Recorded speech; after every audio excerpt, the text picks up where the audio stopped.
Hello, welcome to Jason Cavness Experience. I'm your host, Jason Cavness. Our guest today is Vikram, co-founder of Pictory, an AI video platform built to make video creation and content repurposing accessible to everyone. Vikram, thanks for being here today.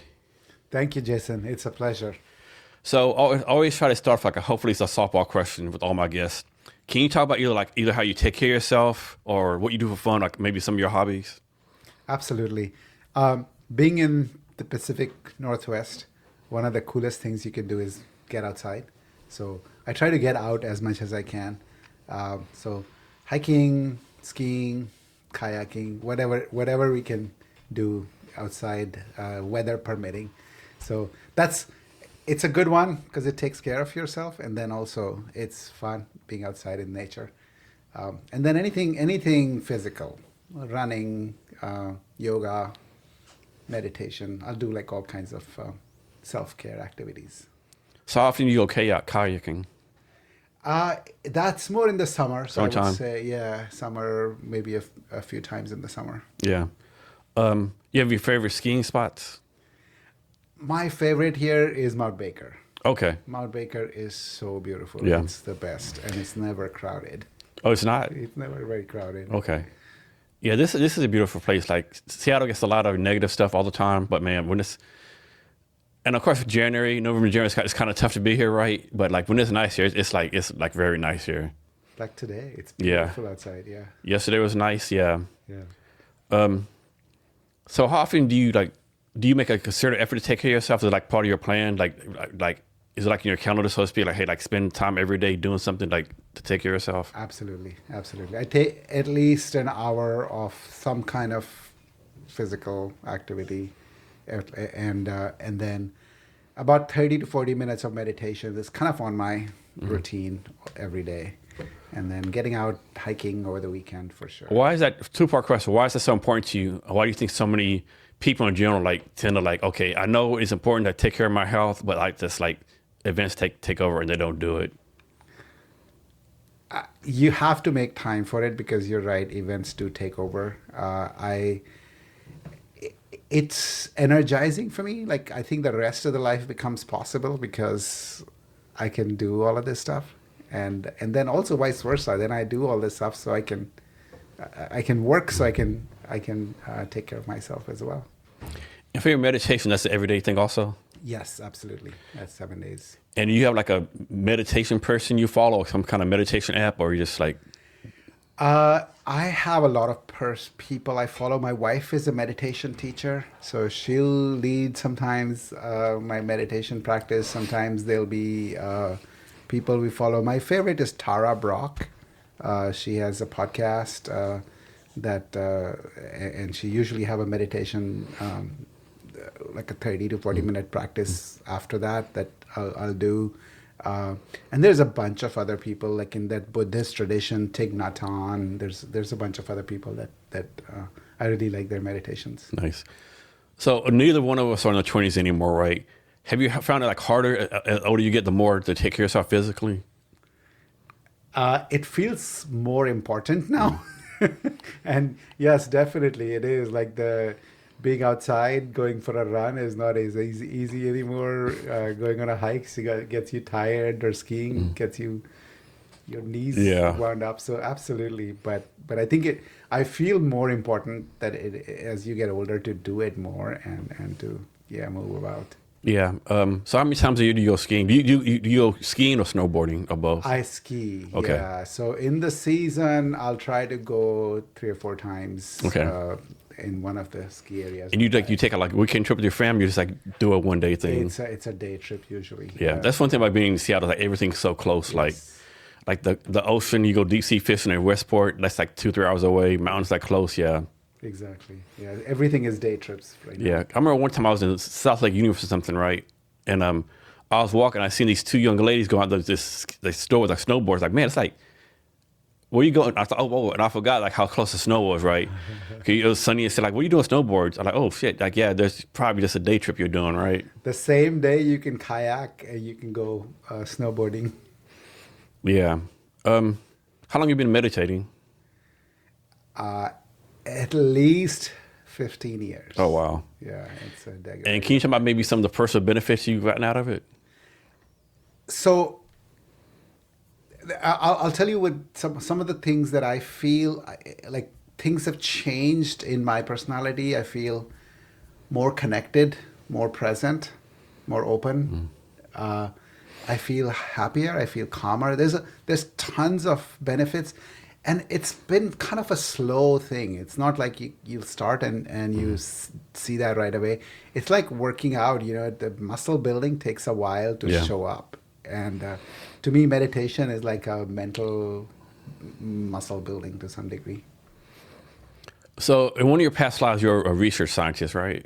I did, yes, I was a research scientist. So what is that? It's like data science, like research. What does that even mean? Yeah, so my first job, so I went to UW for my grad school, and I finished my PhD there. And my first job out of UW was at a company called MathSoft, and the job was a research scientist. And it was basically, coming up with new ideas, coming up with new ways of looking at data, software, coming up with almost new applications of the product that they had built. And so it was very open-ended. So we had some government grants that we would get. There's a government program called SBIR, Small Business Innovative Research. Yeah, I'm familiar with that. Yeah. Yeah. So I got an SBIR, a couple, 2 or 3 SBIR grants over there, and that's kind of what I was doing. And we were building new products for the medical domain using AI back 25 years ago. So it was really fun. And so what year did you get your PhD? I finished in '96, so Okay. it would be 30 years now. And so this is probably a dumb question, but once you get a PhD, you have to you have your PhD for life, or do you have to go back and get recertified or something? Like what you have it. No, you have it. Okay. You have the PhD doctorate Okay. credential, but you don't have to get it recertified. Okay. So, and you got your bachelor's, a master's from a college in the country of India? Bachelor's I got from India. Okay. And then I got my master's and PhD from UW here Okay. in Seattle. Were there any differences in education, like how education is done here in the United States versus India that you can talk about or notice, or is like education is pretty much the same? No, it's very different. Indian education is very, I would say, conservative, traditional, maybe how it might have been here, 50, 100 years ago. It's very book oriented as opposed to thinking or experience oriented. So there's a big difference coming from an Indian education system to the U.S. education system. So when you came to the United States, did you find you had some kind of advantage by going to college in India versus being like a United States education background? At that time, I felt a little bit of an advantage, and largely it was because we did a lot of advanced math as undergrads. Even in high school, we did a lot of math, and so I felt like my math skills were quite a bit ahead of what a U.S. graduate had at that time, an engineering graduate. And I always say like India is very competitive, right? To get into college, get into schools. It's like competitive since from almost the first day of school, right? Yes. There's rank orders and tests, all that kind of stuff, and parents put a lot of pressure on y'all. All kinds of things. Yeah. My parents didn't put a lot of pressure on me, but I put a lot of pressure on myself. So, but yes, it's very competitive. Big country, billion people. Yeah, I don't think people realize how big India is, right? I mean, I think size-wise, it's like kind of like not the biggest, but as far as population, it's like It's the biggest. Yeah. It's the biggest. who has more people, India or China? Is that kind of close? India just exceeded China in the Okay. number of people like Okay. 3 or 4 years ago. Man, that's insane. Yeah. And what part of India were you at? Were you? I grew up all over. Okay.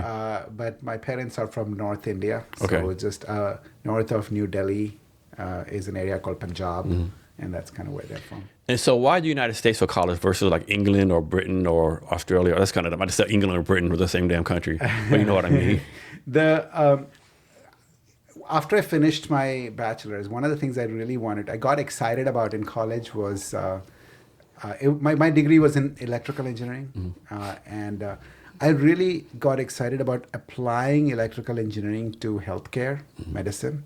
And I'm like, okay, if I want to pursue this, what's the best places to pursue it at? And I looked at all the world of colleges, Canada and UK and Australia, but the best universities were in the US, Yeah.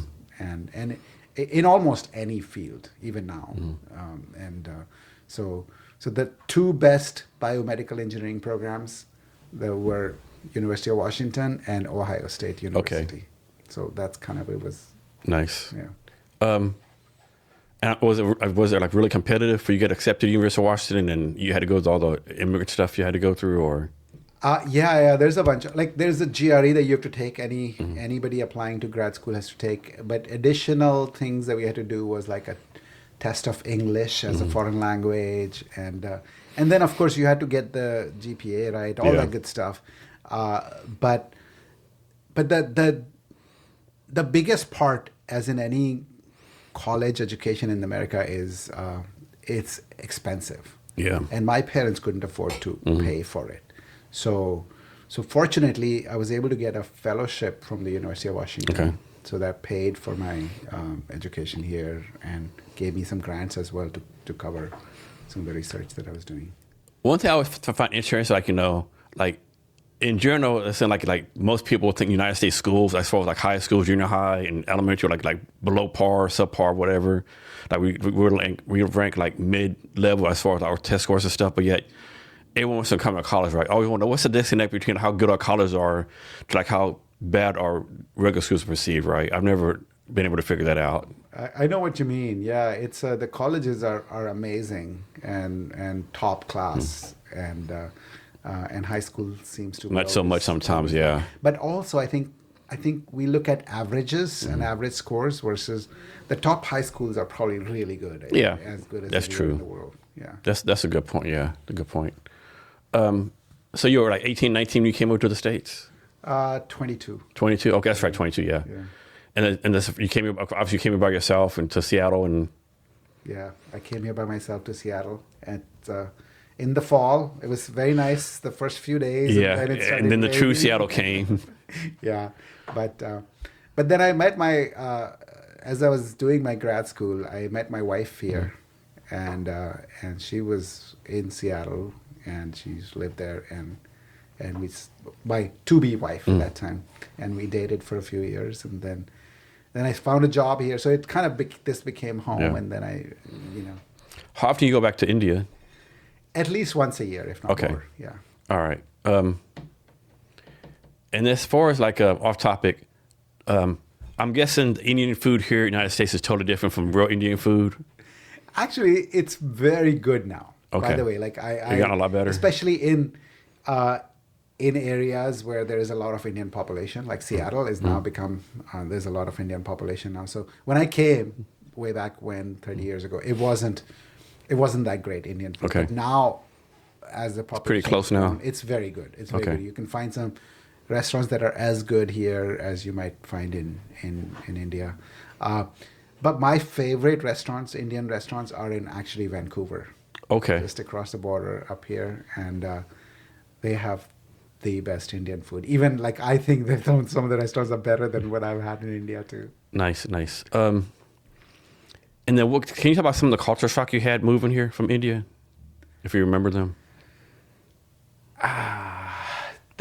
There was a lot of things, and there's some funny things that like the first thing that was funny to me was everybody smile at you.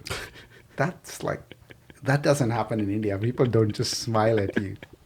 So very friendly people, which was really nice. But I had a really hard time making friends. So you got a lot of friendly people, but not a lot of friends. That was one big culture shock. And so you think that's part of the Seattle freeze they always talk about? It may be, yes. I came to read about it later, and I was like, that may be it. It's part of the culture here. Yeah.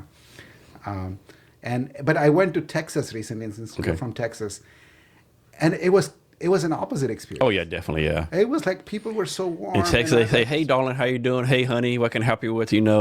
Have a good day." They don't do that here in the Seattle area. Yeah. Yeah. In Texas, they wave at you. Yeah, we had like so many random conversations, really good conversations. We're still in touch with some of those people. We just met for a 2-day holiday. Yeah. We were there. Yeah. Yeah, definitely a different culture, no doubt about that. Do you have any favorite Indian restaurants here in Seattle? There's one called Chutneys Okay, in Bellevue. I think I've heard that one before. Yeah. Yeah, Chutneys in Bellevue is probably one of the best. Yeah. Okay. Next, can you talk about a company called, I think it's called Wind Shuttle that you co-founded? Yes. So a few years after I was working as a research scientist, I got this super interesting opportunity that I saw in a field that I had no familiarity with. Like this wasn't biomedical engineering, it wasn't electrical engineering, it was nothing that I'd done before, but it was around data, and that's like I've always been excited about data and AI and so on. So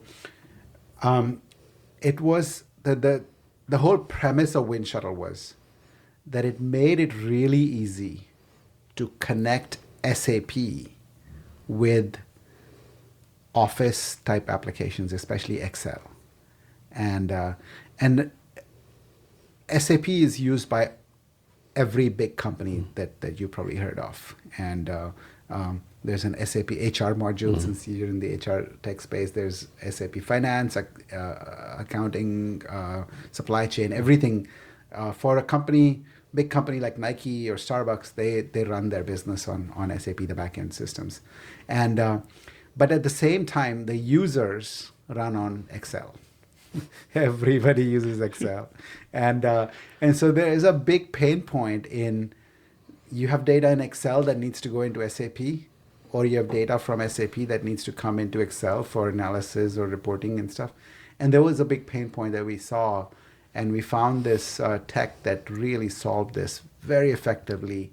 You didn't need programmers. A business person like an HR IS person or a accounting person can connect themselves and pull and push data between SAP and Excel, and it just that was the business we started, and we grew significantly. And was this your first experience as an entrepreneur? Yes, that was my first experience as an entrepreneur. So how was that first experience for you? What you expected, or you like most founders, like, man, what am I doing this for? Like, tearing your hair out, all that kind of stuff. And so I'll tell you something interesting about product market fit. So you can, a lot of people spend a lot of years trying to find that product market fit, right? Another way to find product market fit is to find a software that already has a product market fit and acquire it. So that's kind of what we ended up doing in the case of Wind Shuttle. So we found the software that SAP consultant, who by the way, today, we're still in touch, and he's a great friend of mine. He had developed, and he had handful of customers that were using it. So we knew he had the product market fit already, but he just didn't want to scale it. So he was looking to sell the company, sell the business to someone that could scale it. And I looked at the problem and I like, okay, I don't know this field, but I can see product market fit when I see it. And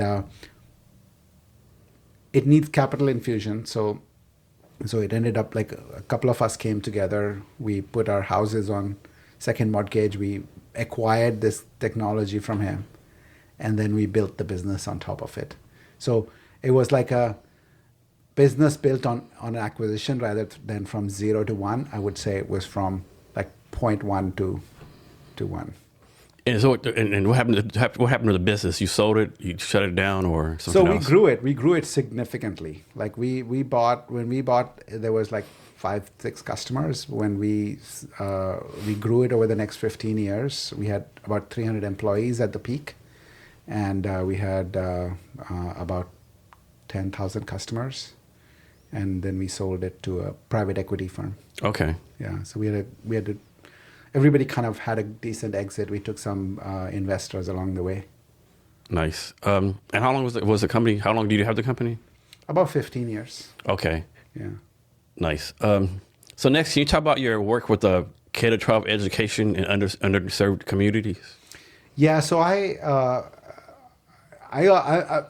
I'm very excited about technology, and one of the things that I see is how can that help in education, right? So that's kind of what led to the formation of Pictory to some degree as well, my current company.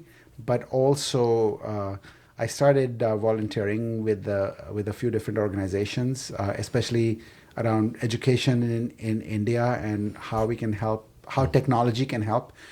One of the shifts that happened a few years ago in India, but all over the world, was mobile. As mobile came around, it's just like the availability of technology just opened up. So today, even in the remotest parts of India, and in the poorest of the household, they may not have a toilet, but they'll have a phone. They'll have a smartphone in their house. So that's been one big shift that we've seen, and so we're trying to figure out how we can use that, leverage that to help education. Yeah, I definitely think that's one thing in the United States that's wrong. I think there's a big tech gap here. It's almost like, like the haves with all the technology are getting like more AI, more stuff, and the rural areas or the poor areas are like still like lacking behind, right? It may be, but again, I think if you think about mobile phone penetration, it's huge. Even here in the United States? Yeah. Okay. And broadband penetration is also very high. You can get. Even like in the rural areas? I don't have data Yeah. to say otherwise, but I would guess so. Okay. So so this education thing you do, you have a nonprofit that you work with or anything like that? Or is this Yeah, I work with a couple of different nonprofits around education. I didn't start any of those nonprofits, Okay. but I support them. support them? Yeah. Yeah. And how much of your time does this take up? Just, I would say volunteering. I spent maybe 5 to 6 hours a week on community volunteering, nonprofit activities. Okay. Next, you did a LinkedIn post recently where you did a poll. I think you did a poll where people wanted you to like get rid of your octopus logo because they said it's a cartoon character or whatever. Yes. I'm guessing you decided to keep it, right? We decided to keep it. We still have the octopus. Yeah. So does octopus like signify anything, or is like supposed to mean anything? Octopus, to me, it's a fascinating creature. I don't know. There's a Netflix documentary on my friend, the octopus teacher, and that really got to me, that movie, because it was like,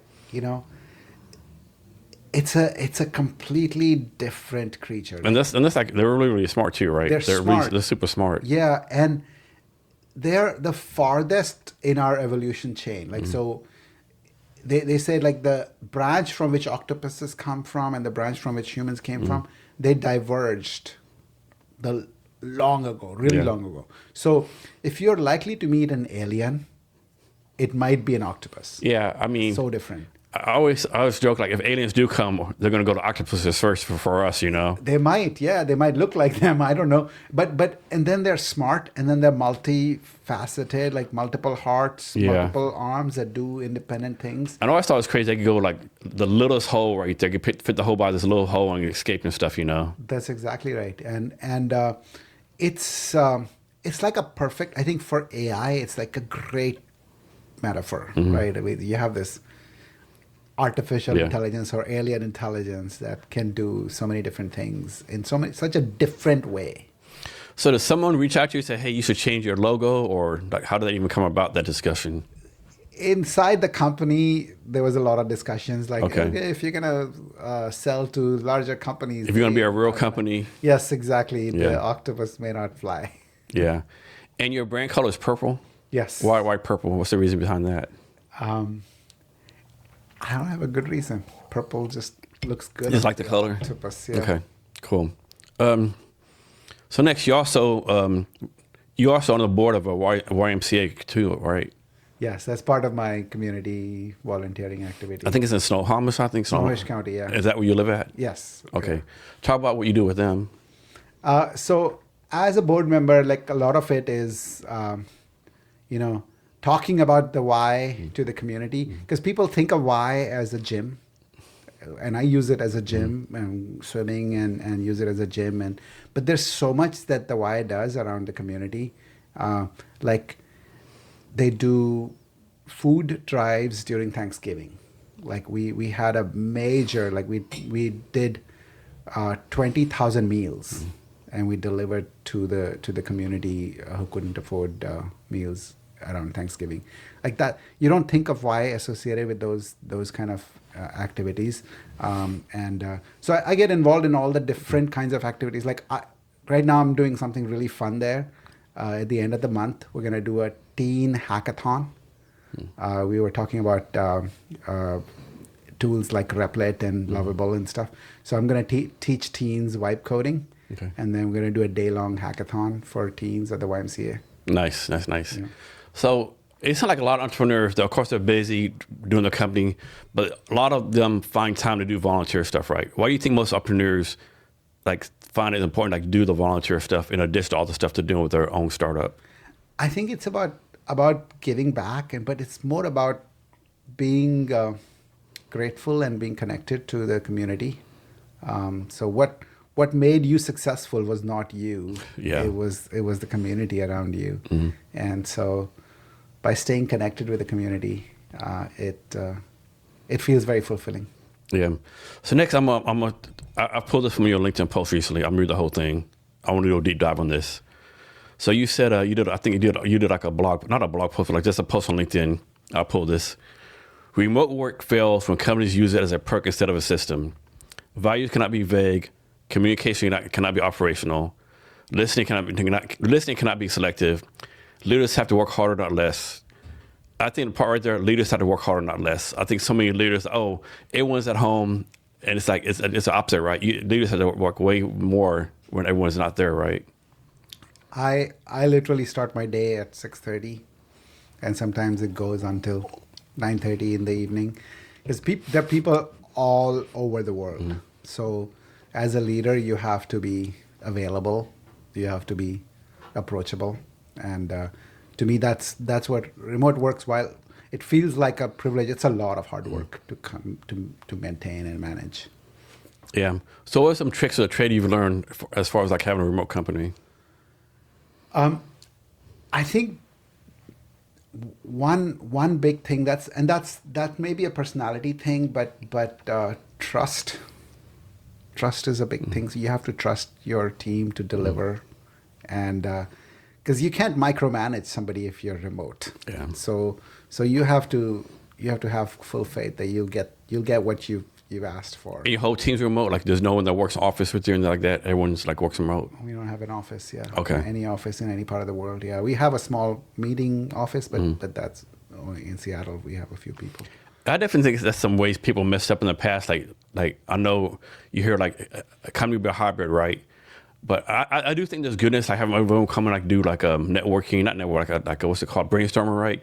But you hear companies like, hey, come in one day a week, pick your day, right? And so no one's at the office the same day. And I work for someone. I have to go to the office Tuesday, but yet there's a Zoom meeting. Like, why am I in the office on a Zoom meeting, right? Yeah. And another thing people don't talk about either, like, suppose you have 20 people in your company, you do an all hands meeting, right? And you decide some stuff, but you're the CEO before you actually work in the office, right? Afterwards, you decide to do something else, right?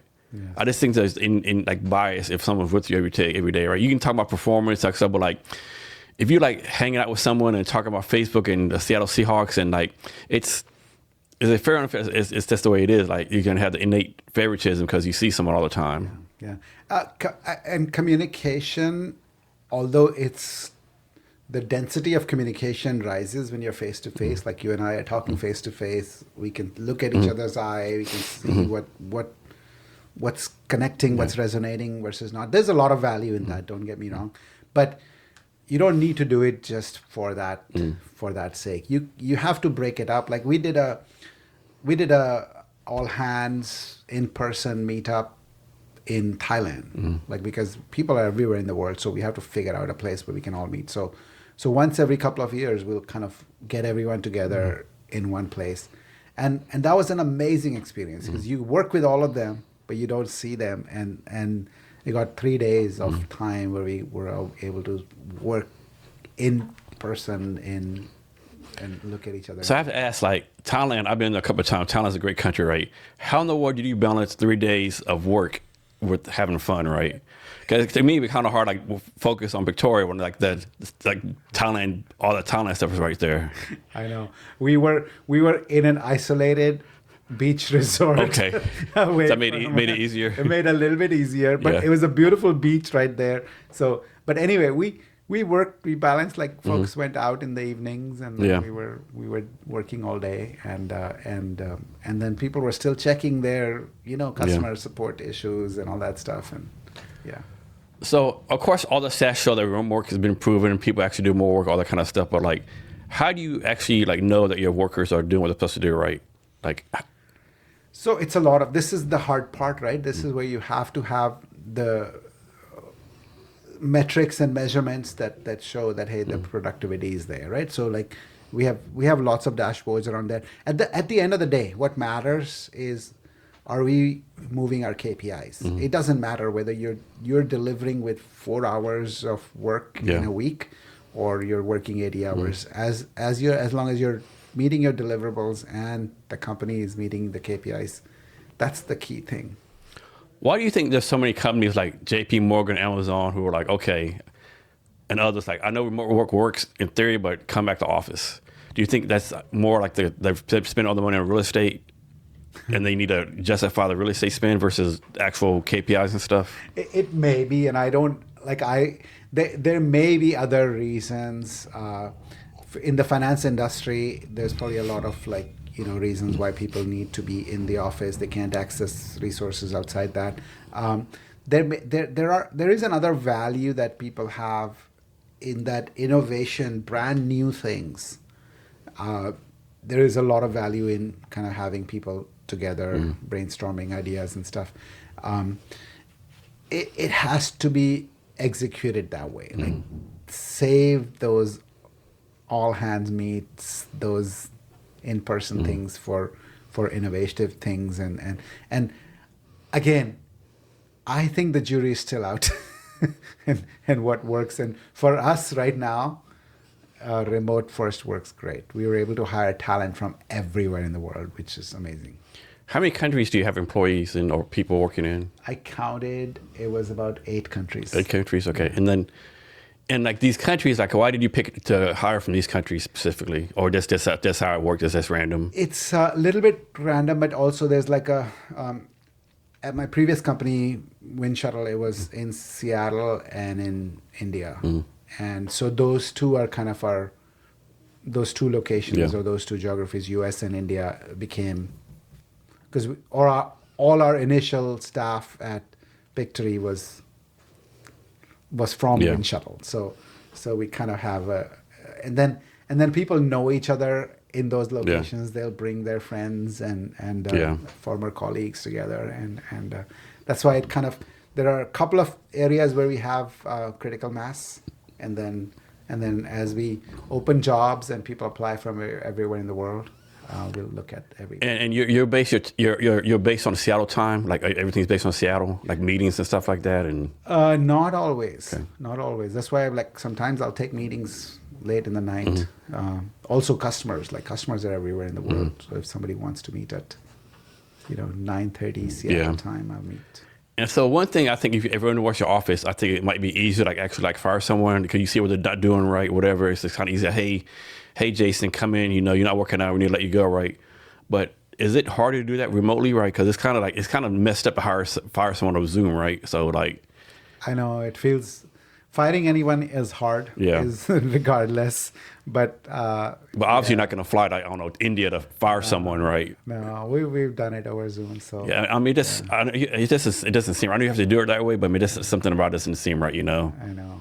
But the way I think of it is like I hired that person remotely. I mean, I didn't think about that. That's a damn good point. Yeah. So everything the whole relationship was remote. And one thing, like in HR, people always talk about hire slow. Like I'm not saying hire someone after you meet them one day, right? But do you really need the Amazon 20,000 meetings, whatever? Probably not. Everyone says fire fast. Like no one fires fast, right? It's always like it's Jason's birthday, it's Christmas, and So how do you go about letting go of people? The human way. Human way, yeah. I know. It's hard. You'd like to do that fast, but it's never easy. And the challenge is once you do let Jason go, the whole company was like, man, what took him so long to get rid of Jason, you know? Yes. Yes, I know. It's definitely a challenge. So how do y'all communicate? It's like Slack, different channels. Yeah, Slack's Slack, the main one. A lot of Slack messages. Okay, all that's your day. main focus, Slack. Yes, yeah, Google Meet and Slack. Okay. And how many people do you have working for you now? About 50 people at Pictory. Okay. And y'all doing any hiring anytime soon or We're hiring all the time. all the time? Okay. Yeah. What kind of roles y'all generally hire for? Right now, actually, we just closed a design role. We had a design position open. We hired somebody in Argentina. Okay. So first, we've never had a person in Argentina. We definitely have a couple of AI engineers that we're looking to hire. Okay. That's most likely going to be in India because I'm not sure we can afford San Francisco-based AI. Yeah, I engineers. think everyone like wants to hire U.S. developers, but man, it's so expensive, right? And it seems like this is my personal experience. A lot of the U.S. developers, like, they're nowhere close to as good as I think they are, right? Like, for example, right? Like, U.S. developer want $100,000 and they might work 40 hours a week, right? Like, you get a developer from Vietnam for $30,000 a year and they're working 50, 60 hours a week, right? Yeah. It's, Exactly. I don't know. I don't know how you fix that, right? Yeah. I don't know. Maybe they put a tariff on like outside, like out the U.S., you know, make it more expensive, like do the tariff system. I don't know, right? No, well, so there is something in place already, by the way. I cannot deduct a non-US developer expense as an expense. I have to depreciate it over a much longer period of time than if I hire a US developer. I did not know that. Yeah. Yeah. So what that implies is that as a company, as a small startup company, I may not be profitable, but I may still have to pay taxes because my Oh, wow. expense Okay. has Did not know been that. That's a good thing to know. depreciated It's a good thing to for know. 15 years. Yeah. So when someone starts a company, what are some of the red flags to your head? Like everyone says, you know, quick, keep on to you know, never quit, whatever. But what are some red flags? Some people say, okay, like if I pass this threshold, like maybe like never mortgage your house, or maybe your house goes down. What are some red lines people should not cross? When starting a company, Yeah. I think it's the other, like, people sometimes keep doing it too long. They should see the signals that they've tried. Like, you know, you kind of go in there with a couple of experiments, 2 or 3, maybe 6 experiments that you can try, and give yourself that grace that, hey, I'm going to try these based on the investment that I have or time that I have, and then if nothing works, nothing sticks, then go. So you have to have some clear metrics about like what success is in any of these experiments, and up front, even before you start those experiments. And if nothing is working, then you have to stop. You have to figure out, okay, I have to go do something else. And we've come close to that a couple of times at Pictory, and fortunately we were able to get past it. So next, you also did a post about comparing Seattle startup environments with San Francisco, right? I think you made some good points. I see San Francisco definitely has like advantage in VC stuff like that. Like, I'm a big critic of Seattle VCs. Like, it's not like, you know, they want like A-round metrics for pre-seed, you know, and like it's not like no more like small business bankers sometimes, right? I mean, we both know the stories, like people got no here, went somewhere else. The Bay Area, New York City got funding within, you know, pretty cool amount of time, right? And I know a lot of friends are frustrated about it, right? But like you said, maybe Seattle's more for like, you know, like the bootstrap, build a long-term business versus the Bay Area scale VC thing. I think so. I mean, Seattle has good VCs. I'm not going to criticize any. I mean, we have a couple of Seattle VCs who funded our business, and they've been good. They've been really good. And I was fortunate enough because I had a successful exit the first time around to. And that helps out big time, right? Considered, yeah. And I see that as a criteria for some of the VCs. But yeah, it's there's a lot more. Like, there's probably 10 times more VCs in, or more than 10 times. I'll make. I think in the Bay Area, I think like last year they invested, like, I'll make this up obviously. Like the Bay Area, they invested $1 billion in startups. In Seattle's like maybe 100 million. You know, like it's not even close. It's a couple of orders of magnitude bigger. Yes, it's not even close at all. And so you raised also in the Bay Area, also, I guess. No, we've No. only raised from Seattle. Okay, all right. So what do you think, what's your outtake or your take on the Seattle tech startup environment? I think it's great. Every time I've interacted with people who are trying to build companies here, I see how much talent there is. Like they've worked many years at Microsoft or Amazon, and they've built a lot of expertise in certain areas. So, but I think everybody kind of struggles with some of the same things. Is like, okay, I'm trying to raise funding, or I don't have enough expertise around for advice, because that's another thing that comes from having a lot of startups. Like again, Bay Area probably has 100 times more startups there, and that many more people around who've been in the startup ecosystem. So and then also like there is a customer community there too. Like if there are people who are trying to take advantage of the latest in AI, like a big company, Walmart, trying to take advantage of AI-enabled technologies, they might open up an office in San Francisco or the Bay Area to find the best potential technologies. So there's a lot of like potential customers nearby there as well, which is also a big advantage for the Bay Area. So from your point of view, what do you say like one of the advantages of being in a Seattle tech scene? I think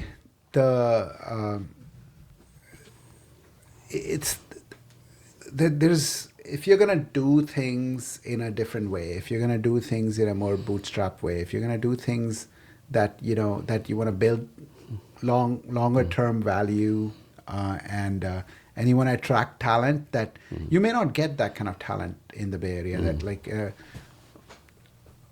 person who's been 20 years at Microsoft and now is looking for interesting opportunities, they may not move to the Bay Area. So there is some real advantages that you can have in the Seattle area, and then people are going to stick, so that the retention is going to be higher. The balance of life, I think the work-life balance is much better here. My son is building a startup in San Francisco, so I have a day-to-day comparison. I can see. And then what's something like you wish Seattle would do better as far as Seattle tech startups? I think the startups are doing great. If I look at the phrase I hear from the VCs is, I wish the Seattle tech startups told a bigger, bolder story. But also it's culture, like, that staying more humble and grounded is kind of more of the vibe here. Yeah. That's a good point. I mean, like I talk to a lot of founders, startup people. Like it's amazing, like the stuff people are building, right? You're like man, like how are you not funded yet, right? But like you can't fund everyone, right? Like I criticize VCs a lot, but man, like I do stuff with Earth VC now, helping like source startups. And like I did a post on LinkedIn say basically, hey, I'm helping Earth VC find startups to invest in. Within days, I got so many pitch decks, right? And like Earth VC, they invest like deep tech, climate stuff mainly, right? Robotics, AI. I'm getting pitch decks from people like doing taxes of fintech. Like, man, like what are you doing, right? Like this is nowhere close to their investment thesis, right? So I can't imagine this shit have to make as far as like funding someone, right? Like what makes one company better than another one? Of course, like you said, like maybe because they're second-time founder, third-time founder, or maybe you know someone. Yeah, I don't know. It's a hard job, that scouting and finding the right deals. I don't envy the VC's job right now. No.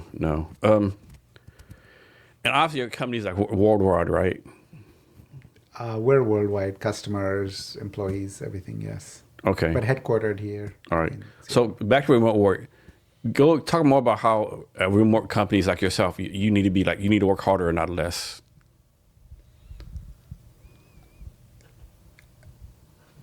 Can you repeat that question? It's like, so as far as remote work or remote company, you, as a leader, you have to work harder, not less, right? Yes. You know about that? It's like, you have to like focus on communication, all that kind of stuff. Yeah.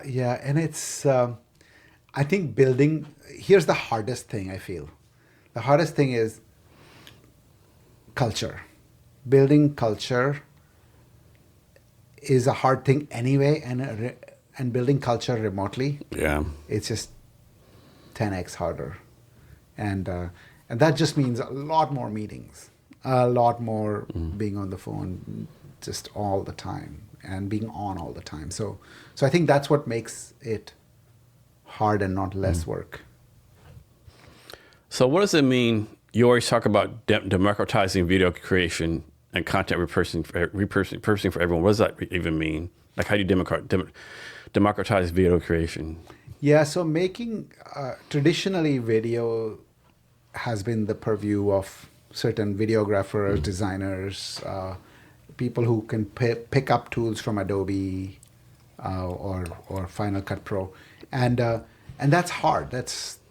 I tried to pick up those tools, and they were really hard for me to use, and so the whole point of us starting Pictory was, can a business person, like can a product manager, a product marketer, a marketer, anyone who's not necessarily a designer, can they make videos too?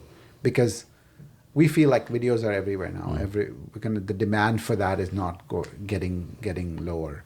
So democratizing video for us means anyone should be able to create, edit videos, and repurposing essentially means, you always have other ways in which you present content. You may have PowerPoint decks. You may have these long video recordings like podcasts. You may have blogs. You may have other ways, PDFs. Every different format, you can try to turn that into a video and get that content out there in different ways.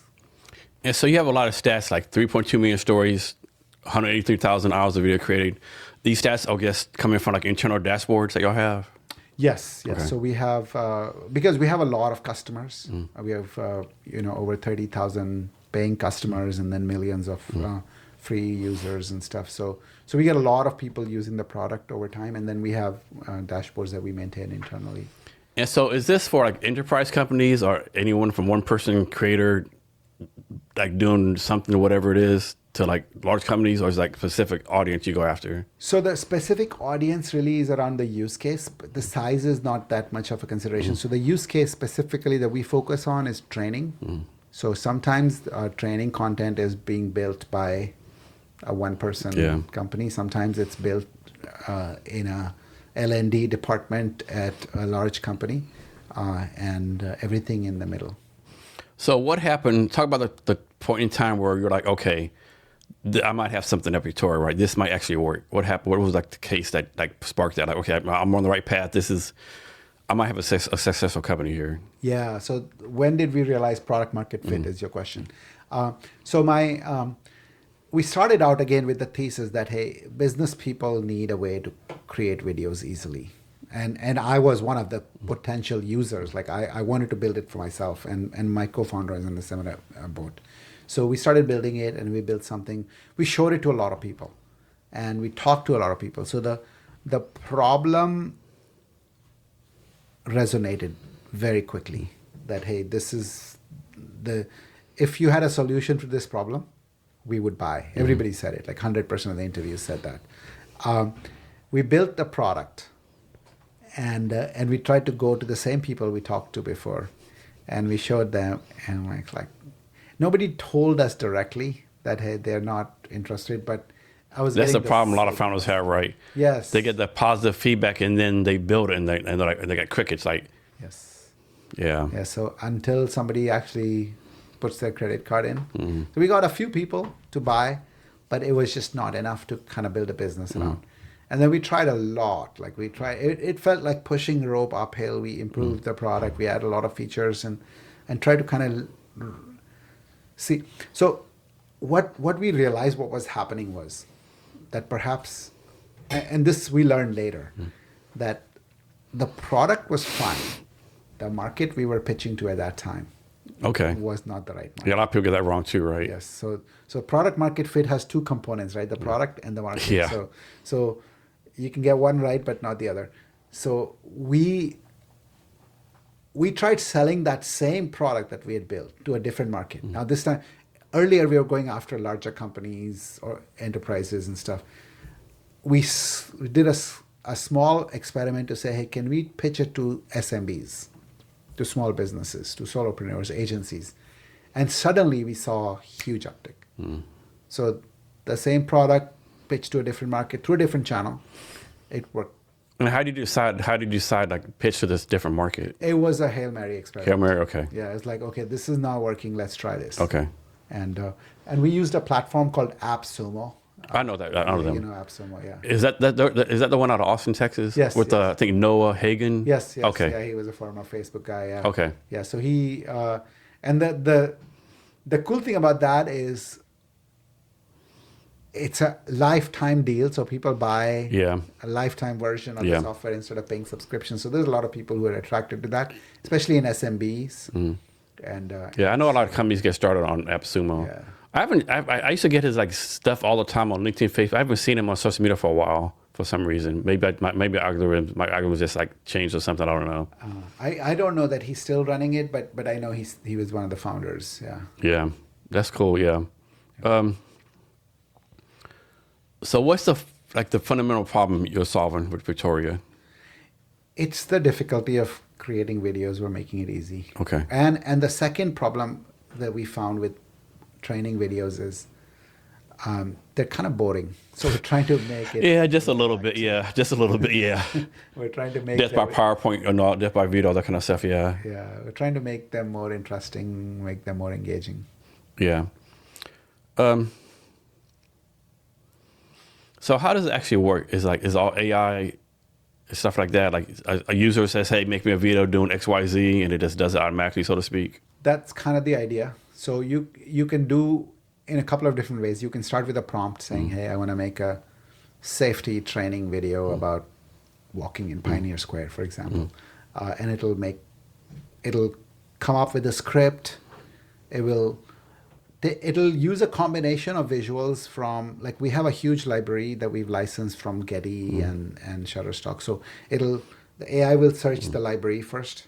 It'll find some matches. It might stitch those together. Sometimes it'll automatically generate a visual for you based on what it found. If it didn't find a good match, it'll generate a Pioneer Square visual, and then it'll stitch all that together into a storyboard and then add a voiceover, automatic narration with AI, add music, add transitions. And so have you found like the platform is like 99% accurate, 95%? Because I thought to me AI, you might say, "Hey, do a video of a shot glass and a water bottle," and it'll like make something. Most times it's good, but sometimes it's not good, right? Sometimes it's not good. So you have to. There is a human in the loop. Yeah. That you have to kind of verify everything, and then if you're good, but it still saves a lot of time. Yeah. Oh, definitely. Yeah. Starting. Yeah. Can you talk about your pricing? Like, don't give the details because it's on your website. People can look it up. But like, can you talk about the process of figuring out your pricing? I think of pricing as an experiment all the time. So we have different tiers right now based on it's typically user based and number of video minutes that you, and then there's tiers for that, and you can pick one of the tiers. But then we've recently added AI credits, and so now there's AI credits in each tier. We might do an experiment where we merge AI credits and video minutes. We might do so it's constant experimentation of features, the actual headline number, and what you're offering, what the value is, and who it's. And you said you have like 30,000 customers. Yep. So how does this work, right? 30,000 customers. I have to imagine the data that you're storing has to be like immense, right? It is like do you have your own internal data storage, or like does the data get cut off for a certain amount? Because that has to be a big expense for you, I would think. Yeah, it's a huge expense. We pay a lot to the Amazon, AWS. That's where our data lives, and we have our own data center too. We also use Azure. We also use Google Cloud. We have used everything, and so yeah, there's a lot of data. So when a customer signs up, suppose a customer sign up. I'm making this up, like a January 1st, 2023, right? You store all the data all the time, or after a certain amount of time, you delete the data. If you're paying, as long as you're paying, you keep the data. Okay. If you stop paying, if you cancel the subscription, then we keep it for a certain time and then we delete it. Okay. All right. So this is like mainly for training. Any like certain industries that y'all focus on? It's very horizontal, but we do find certain industries where this is kind of more useful. We find tech industry, sales training. It's very useful for that. We find healthcare, anything related to healthcare and pharma, very useful for that because the stock content is really good for healthcare. And we're finding some manufacturing industry use cases. That makes sense. Yeah. And so you said you raised funds for Pictoria, correct? Yes. Have you finished raising funds, or are you going to do another fundraise? We've done a couple of fundraising rounds, and now we are actually generating cash. Okay. So we don't need to raise any more money. That's always a good thing, right? Yes. If you can turn into, I call it escape velocity. You reach the escape velocity as you're cash flow positive. So you founded Wind Shuttle back in 2003, now Pictoria in the AI era, right? What are some different things you had to do across both the startup eras, so to speak? It's really two different eras, and it's really two different, completely different things. Like that was an on-prem software that people would install on their desktops, connect to SAP, and so it was you would download and install it. This is all on the cloud, so the whole how we distribute it was very different, right? How we can see. Like we had no visibility of what users were doing at Wind Shuttle because it was installed on premise, so we didn't connect it to the internet. Now we have like all the time visibility of what users do with our platform, completely like real time. As a result, the costs are very high. The cost of software, cost of delivery, we call it COGS, cost of goods sold, is much higher on the cloud versus on-prem. So there's a lot of differences like in how the business operates, how we also used to sell, there was a perpetual license plus an annual maintenance. I don't know if you remember the old days of how that's how software used to be sold. Now it's all subscription. So is it safe to say in your mind, like Pictoria is like a successful company right now? Things are changing so fast every day. Today, I will say I'm successful. We're a successful company. We're doing great. But the markets are changing very fast. So having said that, do you think if you wouldn't have the first company, all of us has learned that you'll be successful with the second one? So I'll tell you a few different things that having a successful first company helps you with. Fundraising, it was helpful because you had a successful exit before. It was helpful to get a team together because we picked some of the best people we worked with for the second company. And maybe some of the experiences, but largely like market and customers are completely different in any company. So I don't think I could say I learned anything about that market that helps me here or the way business worked in the IT SAP space versus how it works in the video space. So there's some knowledge that transfers easily, some core business fundamentals, but market knowledge is very, very different. So how do you think you personally got better as a CEO the second time around? So I'll tell you my other story, other part of my story about Wind Shuttle. So I started in 2003. About the first 7 years, I ran it as a CEO. And then we got to pretty successful, like we were about 100 people. And I was feeling less confident about my skills to get this further. So I hired a CEO. And it was kind of a funny relationship. I stepped into a CTO role at Wind Shuttle and brought this person from outside to be the CEO. And it was, as a chairman of the board, he was reporting to me, but as a CTO, I was reporting to him. So it's kind of a funny relationship. But we got along great. And my whole point was to watch him operate, like how a professional CEO would operate. And I would say he was responsible for the next stage of success of Wind Shuttle tremendously. It's like he got us to from the initial 50, 70 people to 300 people. And it was just a great journey. And I was able to learn a lot just watching how he operated and all the different things that I wasn't good at. So that helped me at Wind Shuttle, at Pictory a lot now.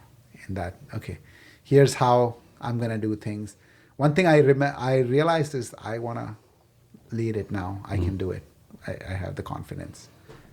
And the second thing is like all the things that I learned from, how he did it. So you all have done 3.2 million stories. What are some stories or ways people use your company that kind of surprised you? So I didn't build it. So there were two use cases that we were originally building it for.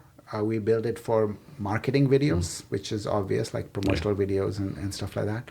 And then we were building it for training videos. So as I mentioned, corporate training that's our core use case. What I saw people using it for has also been creating reports. Like here's my performance review, here's how the system worked, all kinds of because in a company, there's all kinds of reporting that happens. Like people report to each other, to their leaders, to their teams about how this system worked or how what I did worked out.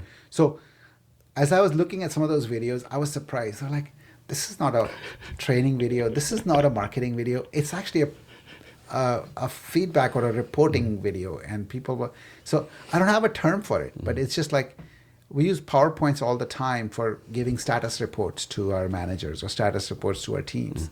And people were using video status reports. So how often do you or someone else goes suppose there's a shot glass company making videos, right? How often you go to your customers, look through their videos to see what they're doing? Or is it like a data breach thing that you can't do? No, we take permissions and we are able to look at them. But we talk to customers all the time and they'll share their videos with us. So me and my co-founders, my entire leadership team, we're talking to customers on a daily basis. Okay, talk about the importance of that. I think a lot of people build a product, get a few customers, and they forget you did customer discovery. Don't stop talking to customers, right? Talk about why so many founders stop talking to customers, unfortunately. Yeah, that's an unfortunate thing that you stop talking to customers because markets shift. Customers, they might be looking at other products. That's just one reason why you should talk to customers, but also look at how they're succeeding with it. It's a subscription business. There's a renewal involved. So talking to customers is important even for that. Are you gonna get a renewal in? Yeah, definitely. So for your customers, what are customers telling you are the biggest ROI from using your company? Do they increase KPI, increase whatever? What are they getting out of it? The biggest thing is the time saving and not even cost, because they will tell us that they saved a lot of costs from not hiring agencies to build these videos, but it's time. It used to take me a month to do the videos. Now I can do it in less than a day, in half a day, and so that's kind of the biggest value ROI. So you lead your company across product, engineering, business. That's a lot of stuff you're doing, right? How do you keep from yourself being the bottleneck for progress at your company? I think one of the things I mentioned a lot was trust. So, in fact, we have a set of values called Credo that we talk about, and part of that Credo is creativity, respect, expediency, data, and openness. So, by giving respect to every manager for their own job, you're actually creating self accountability and not micromanaging it. So I'm not a micromanager. I kind of give full control, allow people to do their own thing. So that helps you to address what you asked. Can you talk about this? Of course, if people want to start a company, build a product, sexy AI, raise funds, but the probably most important part of being a business owner is the non-sexy stuff, the accounting, the bookkeeping, the taxes, right? Can you talk about how you handle quote unquote all the non-sexy stuff? I have a CFO who does that. But in the beginning, I was doing all of that. Smart move, yeah. Yeah, you have to do it all because you have to. In the beginning, you can't afford a CFO, but yes, so you build all the systems and you build all the processes to do that. But that's really important because that's cash is king, and you have to have your pulse on cash every day. And your company's headquarters in Seattle, Bellevue, or someplace else? Bothell, Washington. Bothell, okay, Bothell. So, does the elected official really matter in running a business? Like, does it matter who the mayor is, or governor is, or anything like that, or like business just business regardless?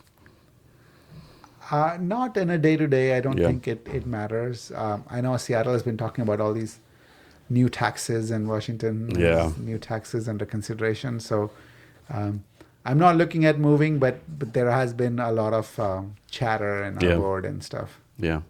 So back to India, right? So what's something about India you wish more people in the United States knew?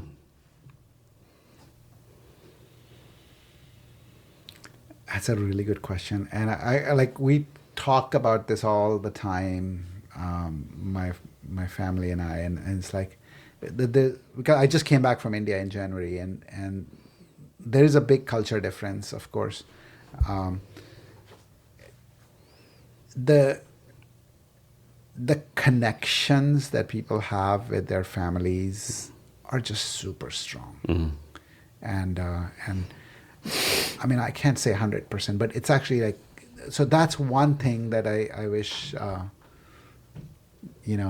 Americans were more, they see the importance of family a lot more than I see them. Like, I see that as a big difference. Yeah. And then the opposite question, what's something about America you think was more Indians knew? Yeah. And I think I would say that it's the opposite of that, which is the fierce independence, the culture of independence. That, I could do this myself, and anything is possible. That I wish more Indians adopted that too. So I know India has a lot of software developers, a lot of engineering talent, a lot of entrepreneurs. Would you say the entrepreneur spirit is the same in both countries, or is like one is different? I think the animal spirit is very similar. Okay. Yes, I think there is more youth there. There's more younger people there in India. So you see a lot more energy in the entrepreneur community. But I think if I go to San Francisco, I see something very similar. Yeah. So how do you do your schedule? Do you work Monday to Friday, 9 to 5? I mean, obviously you don't. You just said you do work 6 a.m. But how do you do your schedule? It's a flex schedule every week, or how does that work for you? Yeah, it has to be pretty flexible.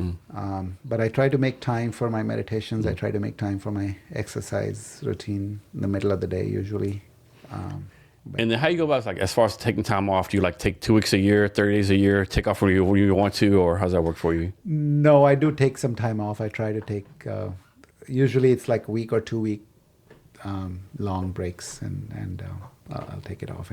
And I'm really grateful to have a great leadership team that I can just delegate everything to. So do you think AI is going to shorten attention spans, or do you think AI is actually improving knowledge retention? Both. I believe the same thing. Yeah. Yes. I think you've seen with videos and stuff, we're not, the focus has shifted. Yeah. But at the same time, we all watch long form content on Netflix. I mean, hours long things. Yeah. So what do you think is the future of AI? I think it's amazing. There's the potential of people to do so many things is unbelievable. And I'll give you some of the things that we're doing that are happening in our company. Every developer is now using AI, and we feel like the teams are 30-40% of our code is now AI generated. The teams are telling us that they're experiencing that they're 30 to 40% more productive faster because of AI. So what that means is, yes, we may not end up hiring as many people as we would have in the past to grow, but the speed at which these things at which we can innovate now is so much faster, even with a smaller team. So what's something negative about AI? I hear all these stories about people using them as their only friends and relying on that too Or much. like as a psychologist or physical therapist or like mental therapist? Yeah, it's Therapist, and fucking that's then crazy. That's insane. yeah, you've heard of some suicides that people Yeah. kill them. That is scary to me. The the disinformation part is the other scary part, like the ability for it to create.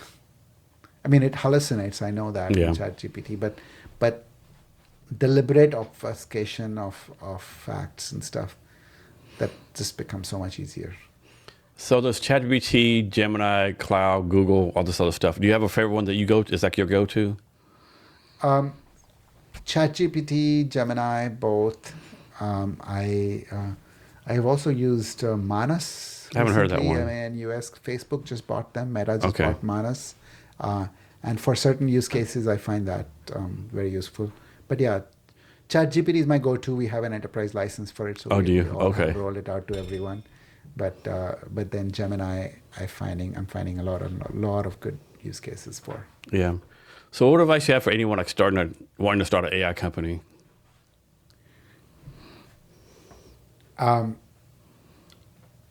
Don't start an AI company just for being an AI company. Find the problem that you're trying to solve with AI, and I think that's kind of the applied AI is where the value is going to be. And I think if you can expedite something, speed up something, solve a real world problem with AI, that's the type of problems we need to find. So how do you personally stay up to speed on everything that you're doing, all the AI stuff, all the engineering stuff? Like how do you, it changes so often, right? It's so fast, like in the tech world. How do you make sure that you're like up to date? Lots of newsletters, lots of YouTube videos, lots of YouTube University, LinkedIn. right? Yeah, lots of LinkedIn. Yeah. Yeah. So what's like one of your favorite things about doing this company? What's the most fun about it for you? It's always customers. It's customers doing really amazing videos with our product that always like tickles me. And it's, so somebody's finding value, and they paid you for it, and it's that's the best part of any business, I suppose. So I'm guessing you have a lot of KPIs, a lot of metrics, a lot of data you track internally and whatever. But what's like the one metric you like watch daily? Like this, if no other metric, you're gonna check this metric out. It's annual recurring revenue. I mean, that's a damn good answer. Yeah, can't beat that one. Yeah. Yeah, that's it. Um, so what's your advice for creators using your platform? Yeah. We do have a lot of creators, like YouTube creators, people who are creating social media content. Sometimes they are independent, sometimes they're part of businesses, but they all have the creator titles. And so if you have tried Pictory, maybe in the past, my advice is try it again. And it's constantly evolving. We've added a lot of new things, including an AI studio where you can actually do all the generative images, generative videos within Pictory. We've added avatars recently. Now next month we're gonna let you clone yourself, your face and your voice, and create your own avatars in the Is that videos. part of the AR, VR stuff I thought I read about? Yeah, it's not part of AR VR, but it's basically, yeah, it's we're calling it our AI studio, Okay. and we're calling it yeah. So what happens when someone tries to make a video like it's kind of, we'll say illegal, right? Like it's like, If you if you're gonna clone your voice or your face, we actually explicitly ask permission. Like you have to say something very specific that when you're recording it, so you can't get that from a generic person. So we're trying to make it safe and ethical. Okay. And we want it to be ethical. is there an age limit to use your platform? There isn't in Okay. there right now. We do have a lot of kids who use it for their school projects Yeah. and stuff. Okay. So what is a creator from your point of view? What makes someone a creator? I think I'm a creator. You're a creator. We are applying our skills to create something, to whether create a business, create some content for online use, create a piece of software.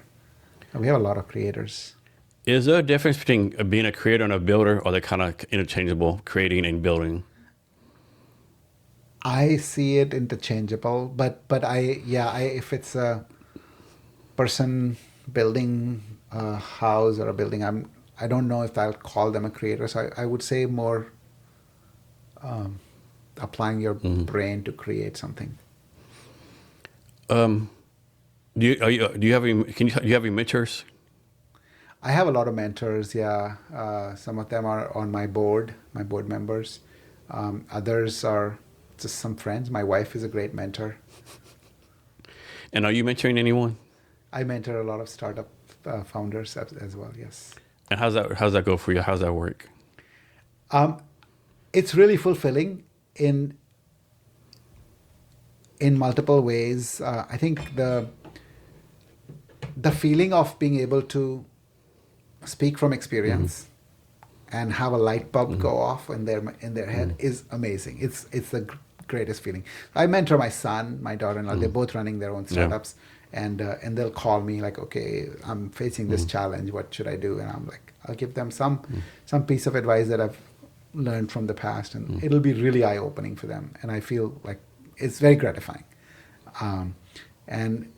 But I think where the best value of mentorship comes from is repeated touch bases. So it's not a one-time activity. Mentorship is never a one-time activity. Like, it's like, okay, we talked about this stuff. What's going on with that? What's your progress? So it's almost like, as a mentor, you're holding the entrepreneur accountable almost. Yeah. So you talk about your company some, but can you go like more detail, like how the company got started, what you focus on now, what your big dream vision is for the company moving forward? Yeah. So as I mentioned before, when we started, it was basically, any kind of videos for business people, and we didn't get that fit there, so we kind of tried to find the right fit with another market, which is the SMBs and the creator segment.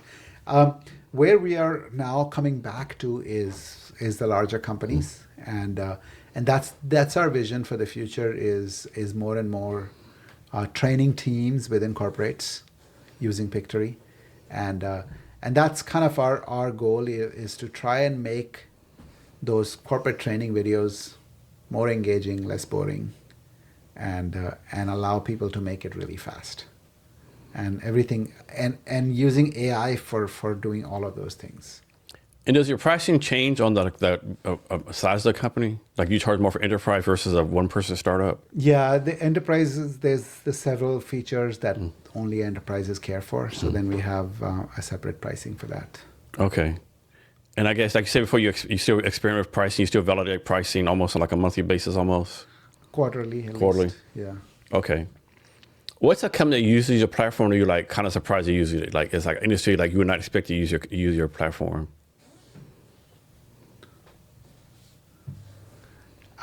Initially, the surprising one was schools. Schools? Yeah, some high school teachers, some students and stuff like that. But now we have a lot of schools who use the product for like content. Again, I think educational videos has become our bread and butter because of that, because people are using it in the schools. And what's the industry you thought would like definitely use your platform? Not many companies for this industry are using your platform, but you thought, man, for sure, we'd have a lot of customers from this industry.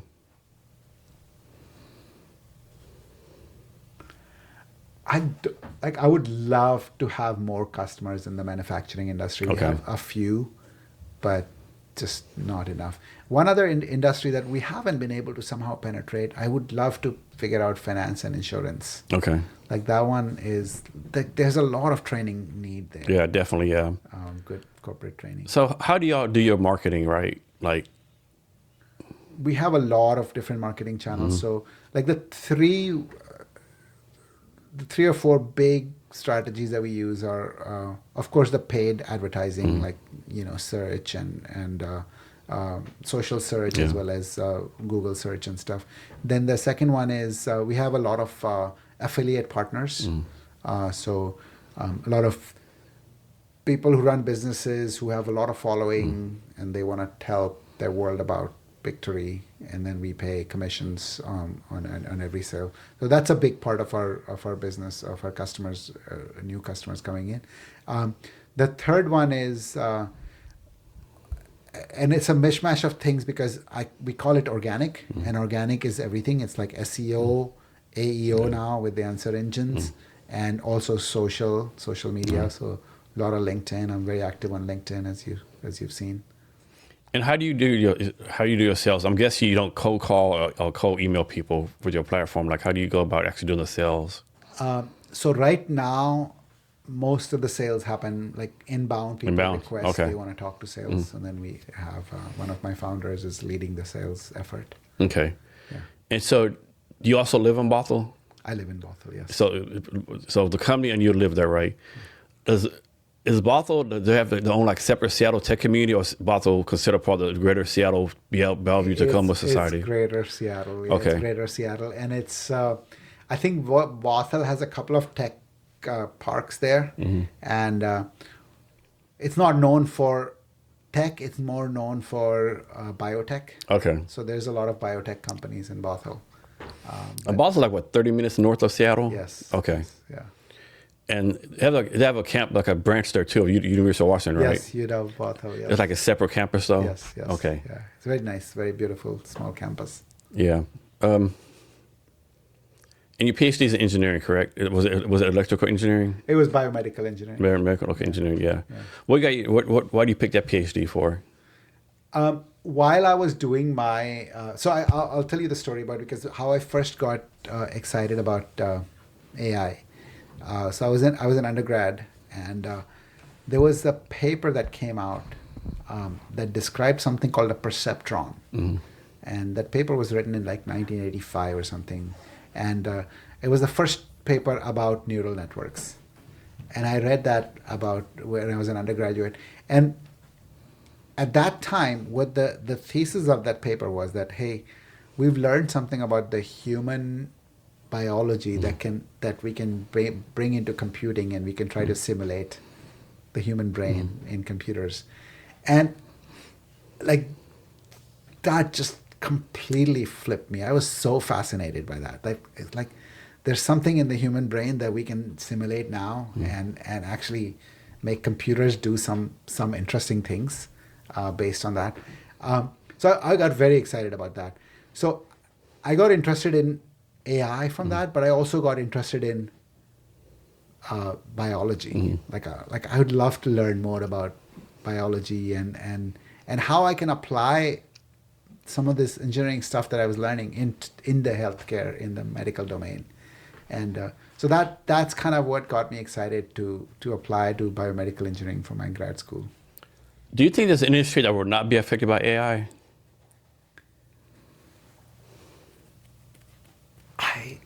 I think like there are things, construction industry and so on, but I think everything, like they'll be using software that will help them with AI, that AI will help them with, AI will help them. I think every industry is going to be impacted. Yeah, I think when people don't realize, like our generation, like you remember the game Pong from back in the day? Yeah. We've gone from Pong to AI robots, right, in like 50 years, right? Yes. So, I mean, what do you think is going to happen in the next 20 years? What like tech predictions do you have? I am an optimist, so I feel like there's a lot of dystopian things you hear about, like, it's going to take away all our jobs and we're all going to be living on $1,000 a month or something. But I feel like even in our lifetime, we've seen a big shift. Like internet was a big shift, mobile was a big shift. Each of these waves created a lot more opportunities, a lot more in jobs, a lot more types of businesses. And I think we'll see a very similar thing. We'll see AI will take away tasks, but not jobs. Certain tasks are automated now. I mean, it happens since the beginning of time. Like, case I used all the time, like back when we had horses and the car came, people were like, oh, but everyone shoving the horse shit off the street, they're gonna lose their job, Everyone make a to lose their job, right? Exactly. But something came over. I think the challenge is a lot of people don't want to invest themselves and like learn the new stuff, right? They're like so, I won't say stuck in their ways, but like stuck in their ways, right? Like they're used to doing this one thing and like they want to be able to do something. You have to in their 50s, 40s, whatever, like, man, what's the thing? You can't teach an old dog new tricks. I mean, you can though, right? Yes. It's easy. Like I haven't found this stuff very hard to pick up. It's easy to pick up, but you just have to make it a habit out of it. Yeah. What's the one way you use AI just for fun, right?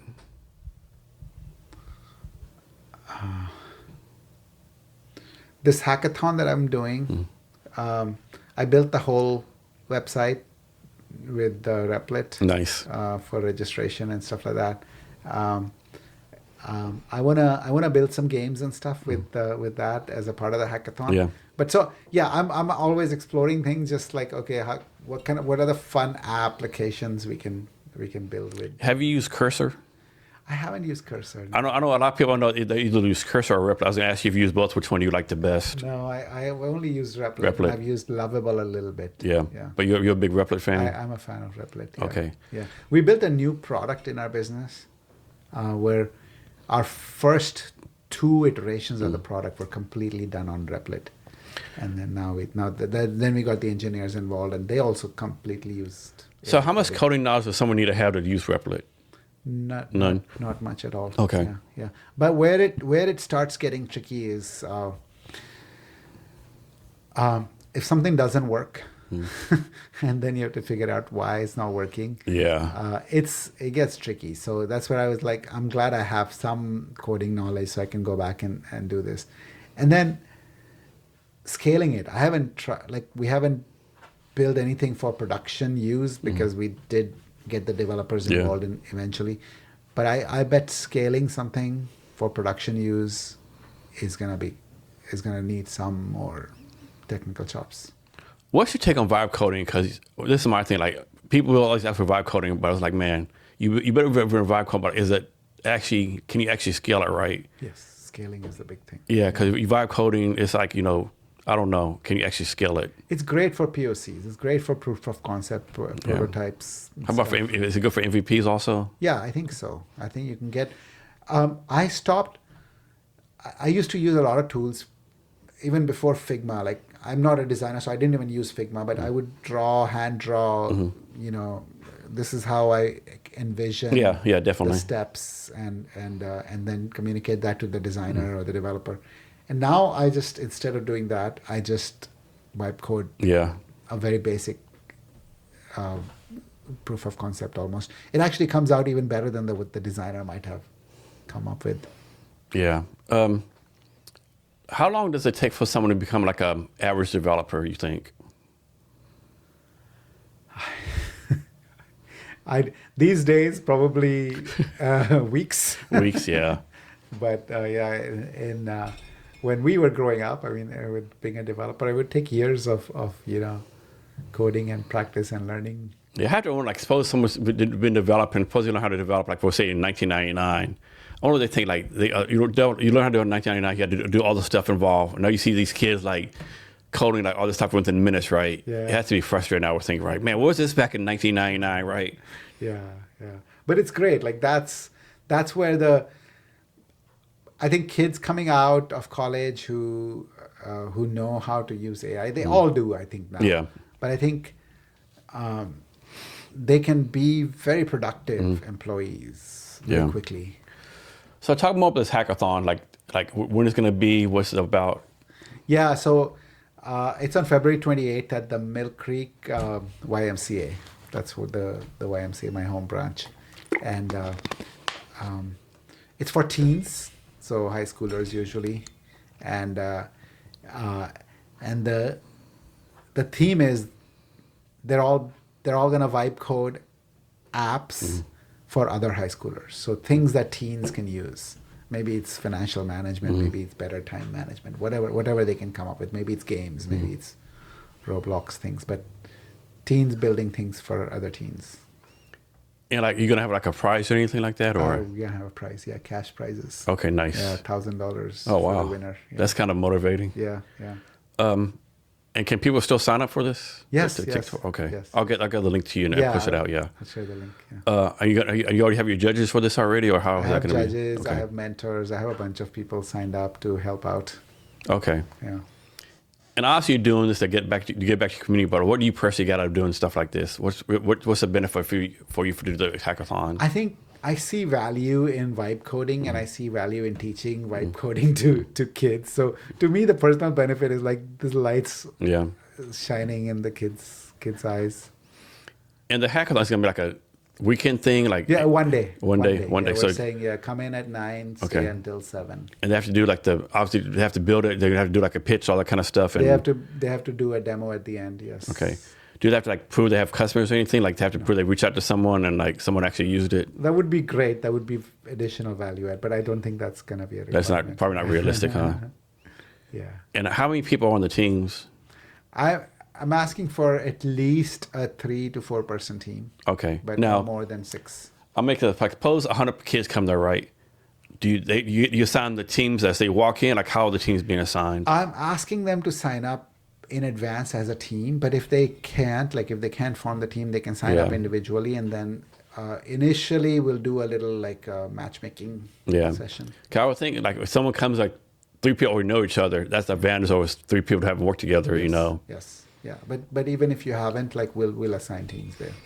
Yeah, but interesting to see all the picture, right? Because the one thing I think for me, like public speaking is such a big skill that people need to learn, right? Especially at such a young age, right? So that's a good thing you're making them do that. I'll tell you one other story. Yeah. Since we're on the hackathon theme, Pictory came out of a hackathon as well. So it was right here in downtown Seattle. 2019, we had something called the Seattle Angel Hacks, and I was free at that time. My other business had already sold, so I had like some time on my hands. And my son had graduated from college, and he was free. So he'd gone to a lot of hackathons. I've never been to a hackathon, and so he took me to this Seattle Angel Hacks, and we're like in the car, we're coming out. Okay, what shall we pitch? What shall we pitch? So he pitched this idea that hey, who wants to join us to make a video making tool with AI, and so we had a team formed right spontaneously. We had 5-6 people who came around, and we basically, this was before vibe coding, so they actually coded it all in 2 days. So it started on a Saturday morning, ended on Sunday afternoon. Some people like coded all night, and then we demoed it at the very end, and so the judges were VCs, a lot of Seattle VCs. So and we won the best of the show, and we got some cash prizes, some other gifts and stuff. And while the team was building it, I was calling around every like marketer I knew, like, hey, if you had a product like this, would you use it? So I was doing my market validation, that the team was doing the tech validation. Then the fact that we won, with VCs, we felt like, okay, this was a fundable idea. So we got a funding validation as well. Nice. And so, like, how many countries is your platform being used in right now? Oh, good question. I think over 100 countries. Okay. Yeah. So are you finding like what your customers want in the United States is different from like other countries want? Do you have to like base your customer, whatever it is, based on the culture of the country and different things like that? We haven't localized the software. Okay. Like it's not available. It's only available in English. Still. Okay. But you can make Hey, scoot up a little bit. You can make a video in Hindi. You can make a video in Chinese. You can make, so we support languages. Okay. But the main website is still English. Okay. What's something that Pictory doesn't do right now that you want to do pretty soon? Like it's like in your product roadmap. There are tons of things on our product roadmap. There's like so many things that I still want to do. I mean, I'll give you one example. Like, we talked about, so we have a function in there to convert a PowerPoint to a video, right? But people get stuck in just creating a nice PowerPoint too. Sometimes people will spend hours in there.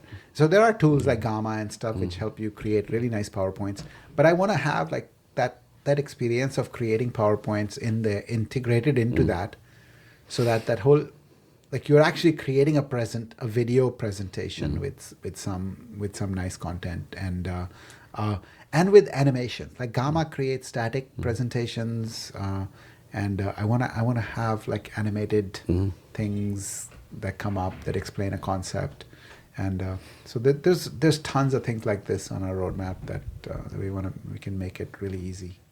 So I'm guessing there's other companies doing sort of the same thing as you, right? Like you have competitors. There is competitors everywhere in AI. So do you ever like look at competitors like, oh wow, that's a cool idea, and I copy it, or like do you ever like look what competitors are doing? Oh wow, Yes. they're doing this right, they're doing this wrong. Yes, all the time. Yeah. Yeah, my team. I don't personally. I don't like to look at competitors because then you can kind of go into a hole Yeah. and just constantly be analyzing what they're doing. But I know that our teams will sometimes refer, this feature was really nicely done in this tool, so let's. It's kind of a compliment, see right? if I can, yes. Yeah. So how do you go about this? Like suppose customers reach out to you on your platform and say, hey, we want this feature, right? When you decide, okay, we have enough customers asking for this for you to actually build it. Yeah. So I have actually, what's interesting is my roadmap is completely public. So on our website, anyone can go today and give a feedback thing. This is the feature I want. And our team looks at that and decides like, oh, there's a lot of requests. For example, it's avatar feature that we just launched. Like that was the most requested feature in our roadmap from people. So public roadmap. And so that's one way we're like looking at people's votes. And then the second thing we're looking at is, okay, as I get on sales calls and what am I hearing from the customers, and how do we kind of align that as well. And then the third thing is there's a vision of where we're going, and so aligning the vision. So that prioritization of what goes in the product is really like a three-way street. You're looking at, okay, what the customers want and where you want to go, and you're trying to balance that. So what's a feature that you did and afterwards you're like, okay, this feature is like kind of not working out like I wanted to, or this feature is really not doing what we thought it would do, and you kind of like you don't regret building the feature. You're kind of like, okay, maybe sunset it. Yeah. Okay. We do this all the time. Okay. Too. Yeah. We launched an integration with Hootsuite, for example, and we were not getting any users. We were hoping Hootsuite would help market and would get us out, but we were just not getting enough traction. Okay. So we killed that. You talked about affiliate marketing earlier. Like, how do you find your like people to do affiliate marketing for you? So I have a team of who basically recruits affiliate. We have a lot of people who apply on our website that they wanna market for us. Yeah. And then we're pretty selective. Like we look at how many followers you have and so on, and then we'll pick. And like, do you know? Can you tell us like how many affiliate marketers you have? Like an estimate? Thousands. 1,000. Okay. Yeah. And you do like any kind of like, I don't know, yearly competition, like, like if Jason got more companies, so you get them become a cash prize or something else? We have bonuses all the time for affiliates, yeah. Okay. Yes. And like how much of your business gets driven from these affiliate marketers, you think? About a third. That's pretty high, isn't it? Yeah, that's pretty high. Yeah. Is there anything I should have asked you that I haven't, or anything else you want to talk about? I mean, I think we've talked about my history, the Pictory, what it does, where we're going. We've talked about a bunch of things. It's been a lot of pleasure, Jason. Thank you. How can people reach out to you and get in touch with you? LinkedIn is the best way. Yeah. So Vikram Chalana, and I'm pretty active on LinkedIn. On LinkedIn. I check the direct messages as well. That's your main social media then? Yeah. Okay. And y'all get a lot of benefit from using LinkedIn? Some. Yeah. But it's like we have a company page too, and that gets a lot of attention. Yeah, LinkedIn is just such an interesting beast, right? Like everyone has to use it, but it's like, man, the user experience is not the best, and you're right. Like you might post something that's really productive, you think it's do good, like add value, crickets. You like do a picture of drinking bourbon, it's like get thousands of views, right? I know. It's kind of a hit or it's so miss, frustrating. Yeah. Some of those pictures, but.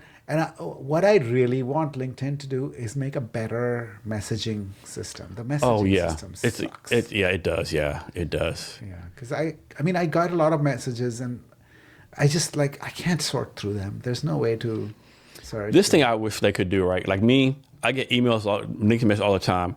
Hey, Jason, love your podcast. We want to do X, like video, blah, blah, whatever it is, right? Like, no, I don't want your stuff. Like, I'm not going to use your stuff, right? I wish they could let you ahead of time, like pick your spam filters, right? Like I don't hear from like YouTube creators or That's right. Yeah. podcast editing or, like, another thing kills me too. I get these all the time too, right? Hey, Jason, my name is John Bob. I'm a financial advisor. Oh yeah. I live in Omaha, Nebraska. Like, dude, I don't fucking know you, right? Like, how does this work, right? Who's gonna like do the finance for someone you don't even know, right? Yeah. And I get all the time, right? I guess it must be working, right? I mean, I don't know. Yeah, the hit rate doesn't have to be very high, but there is a lot of spam and yeah, but it's just so hard to track the messages. There's so many of them. Sometimes I feel like I'm losing legitimate. Yeah, I mean, there are times like, man, I forget to follow up. I got all these messages like, man, I'm supposed to follow up where, John Bob, but then it's like, there's really no way, like you can't put on photos or nothing like that, and like. Yeah, you can't. And you don't even remember the name, like who was that? No, you don't, yeah. Out? Yeah. I don't know. It's like, but unfortunately, it's the best thing out there right now. So until someone comes along and invents a new one, it's like, it is what it is, I guess. Is that your go-to social media as well? Yeah, for mine, it's LinkedIn, TikTok, and YouTube, yeah. Oh, nice. Yeah, I'm big on TikTok. Yeah, I get a lot of followers there. Nice. I'm not really on Facebook anymore. I post stuff there once in a while, I think Facebook, Instagram, you got to be like, somebody really famous to do anything on there, Yeah. How about X? I used to get a lot of stuff on X. I'm not so much for anymore. X is like, I don't know. So it's X, I do like, you ever do the X lists? So you can do lists on X, like you like post. I have one list for deep tech people founders, one for like VCs. Got it.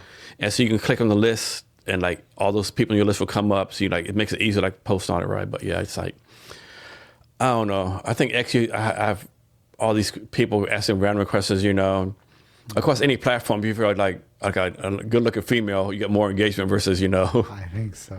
People like us don't get as much. No, not so much. But I mean, it's a game you got to play, right? I mean, if you have a business, you got to be on LinkedIn. If you're looking for a job, you got to be on LinkedIn, right? It's just so much noise, right? Yeah. Do the best you can. So LinkedIn is the best one for you. Yep. So you take that pretty daily and whatever. And Yeah. Okay. Yeah. All right. So if we get out here, can you give us a lot of value, a lot of good advice? Can you give us any last minute of wisdom on advice or anything you want to talk about? I think there are a lot of people among us who want to be entrepreneurs, and but something's holding them back, and sometimes it's just a matter of like you feel like you don't have the right experience, or maybe you don't have enough wherewithal to do this. And the nice thing about starting a business is you can start moonlighting it. You can do so. Just something that holds us back to pursuing a dream career. And I think like my only piece of advice for a lot of people is just do it. Don't overthink things too much. Vikram, thanks for your time today. I really appreciate it. Great, Jason. Thank you so much. And to our listeners, thank you for your time as well. Remember to be great every day.